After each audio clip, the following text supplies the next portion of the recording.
தீபாவளி அனைவருக்கும்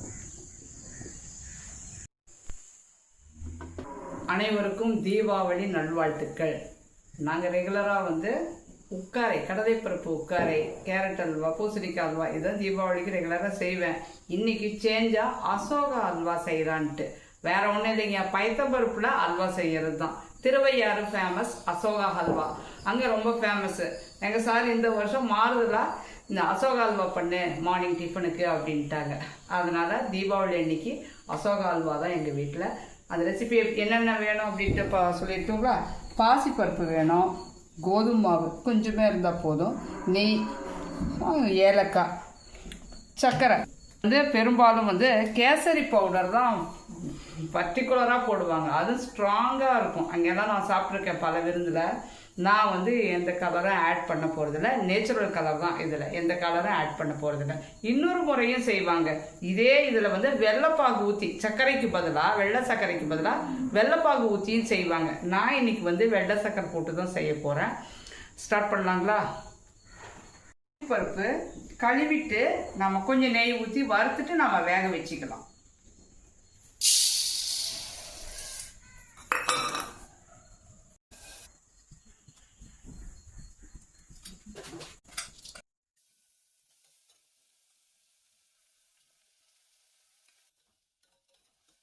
இப்போ லேசாக வறுத்துட்டு, நெய்யில் வறுத்துட்டு நம்ம தண்ணி ஊற்றி நல்லா வேக வச்சுக்கலாம்.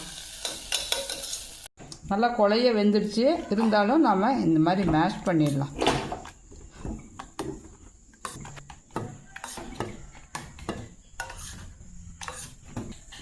அல்வாவுக்கு தேவையான முந்திரி நம்ம போடுறோம்ல, அதுக்கு வறுத்து எடுத்துக்கலாம். அதே நெய்யில் நம்ம கோதுமை மாவு வறுத்துக்கலாம்.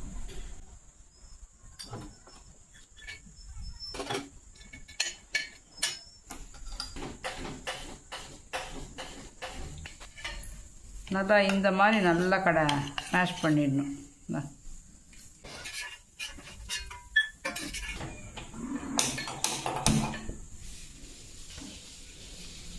இப்போ கோதுமை மாவு அந்த நெய்யில் நம்ம பொரிச்ச மாதிரி நல்லா வறுத்துக்கலாம்.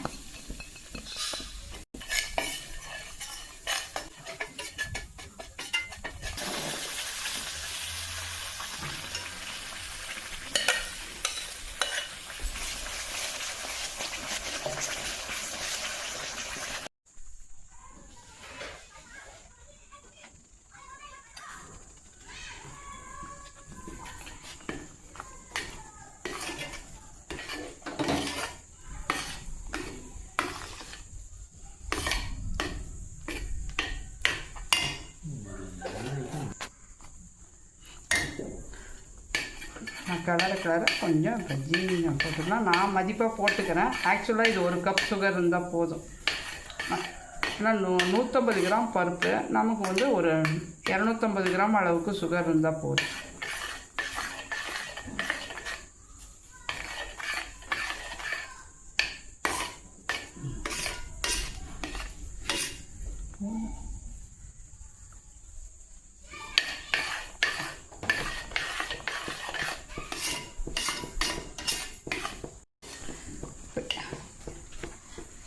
இந்த ஸ்டேஜில் நம்ம சுகர் ஆட் பண்ணிட்டோம். நெய் சைமல்டேனியஸாக நம்ம ஊற்றிட்டே இருக்கணும். அப்போ தான் இது அப்படியே சுருண்டு அந்த ஒட்டாத பதத்தில் வரணும். அந்த அளவுக்கு நெய் நம்ம ஊற்றிட்டு இருக்கணும். நம்ம கோதுமை அல்வாவுக்கு எப்படியோ அந்த மாதிரி தான் நம்ம ஊற்றிட்டு இருக்கோம்.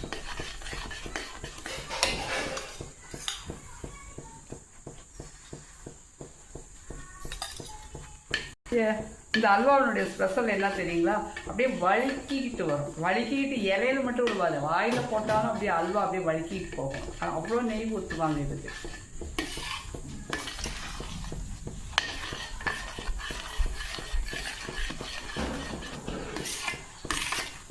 நாம் நுணுக்கி அந்த ஏலக்காய் பொடிச்சு வச்சுருக்கேன், அதை கொஞ்சம் ஆட் பண்ணிக்கலாம்.